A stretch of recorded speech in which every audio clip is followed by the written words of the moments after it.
Good morning, everyone. My name is Marissa, and I am the creator behind Missouri Makes. Today, I am going to be doing my own version of the color triangle, which is inspired by Rebecca from Chemnitz, and I thought that I would take you along for the process and show you what I do behind the scenes when I dye my yarn. We are going to take these two pegs of yarn, and I'm going to split them up in 10-gram minis so that I can dye yarn in jars to get kind of a understanding of the shade of the dyes that I have. We're going to be using 3 colors today, and I'll show you that here in a little bit. Let's go ahead and get started. Okay, so I have 12 here of 10-gram minis, and I just took 100-gram Hank and turned them into 10-gram minis, and I have 10 jars here. I may end up doing 12, but as of right now I have 10, and I've got yellow, scarlet, and turquoise here from Jacquard Acid Dyes. I think it's called yellow. It may be sunshine yellow. Yeah, it's called sun yellow for this one here, and these are all 1% dye stock solutions, and so that's what we're going to be working with today. And I'm going to start from the top and work my way across, and I'm not going to be talking through it. I'm just going to be showing you what I do. I have this is just a medicine cup, an old medicine cup that I had laying around, and see it's got the milliliters on it. And what I'm going to do, this is a 10-gram mini, so I'm not going to use more than 10 milliliters per Hank. Over here, I have a bowl full of water. I don't know how many cups is there, but I do have about 3/4 of a cup of vinegar in it, so these colors will set. So, I will just move the camera up so you can watch as I go.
So we're going to do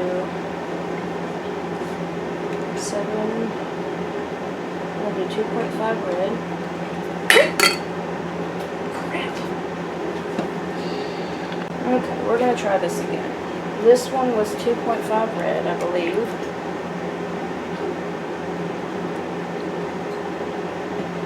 With 7.5 red.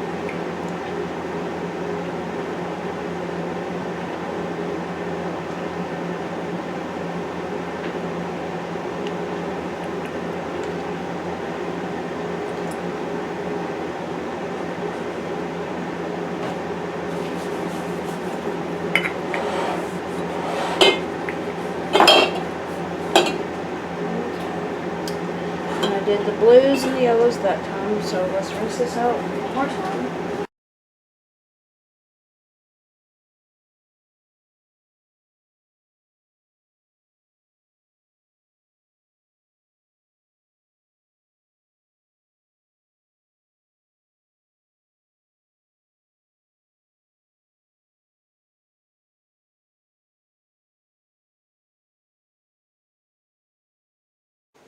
Okay, I figured it out. What it was is I hadn't gotten a 10 milliliter blue, and so I went ahead and did that in my 12.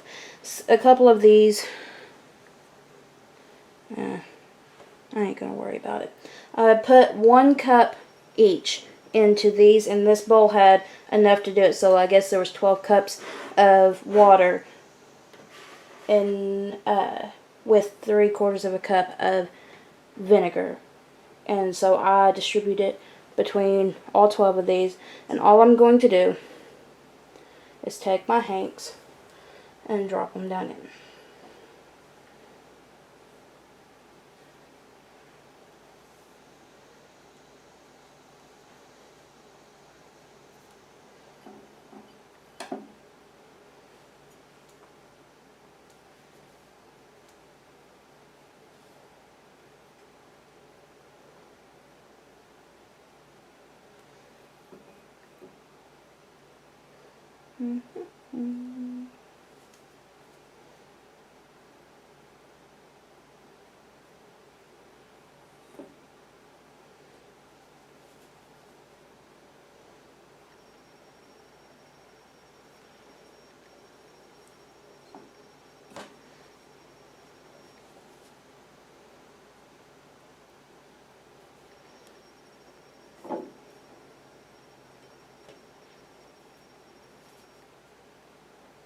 And I don't know if I mentioned it or not, but all of these, what I'm using, if it touches the dye, is specifically for my dyeing, for all of the dyeing stuff that I do.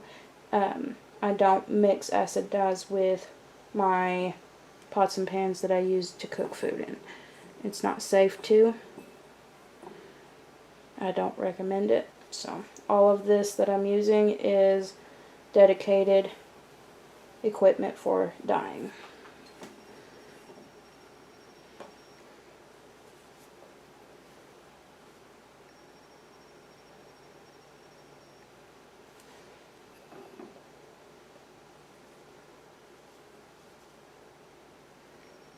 I did not pre-soak these either. These are completely dry. And once I get all of them in, I'll use a fork and push them down in. Or a spoon, whichever one I grab first.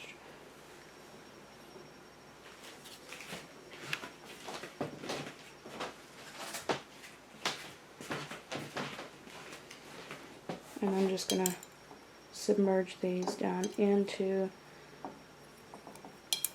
the liquid. And because these are not pre-soaked, and this is non-superwash wool, it is going to take a minute. But I will go ahead and continue this, and then once they have soaked in, what I'm going to do is, after I get these all submerged and they've had time to kind of bond, I'm going to drop them down in my stock pot and steam set them. And so when that's done, I'll show you what I have afterwards. Okay, so all of the colors have soaked in. They're not dry yet, is why I'm not taking them out. But yeah, I've got, I can hear them. We've got the green. Over here is another color I'm working on. But we've got the green.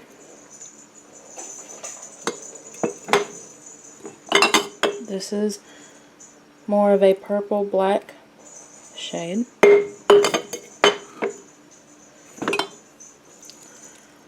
Yellow. This is the one that's all yellow. We've got different shades of our green. Blue. And I have all of these written down, and in the next podcast I will go over them. And look here, we got an orange, different shades of orange. See, it's blowing out in the camera, but I got a orangey red color there. This one here, you can tell is a little tonal, but it's a blue. But yeah, all of the colors I'm fixing to start taking them out and washing them. And I hope you enjoyed this video. If you did, push the like button. Don't forget to subscribe so you never miss a video from Missouri Makes. And stay tuned for the podcast episode that these will be in. Hopefully I'll remember to link it in the description box whenever I put it out. But, yeah. I hope that y'all have a wonderful day. And stay crafty.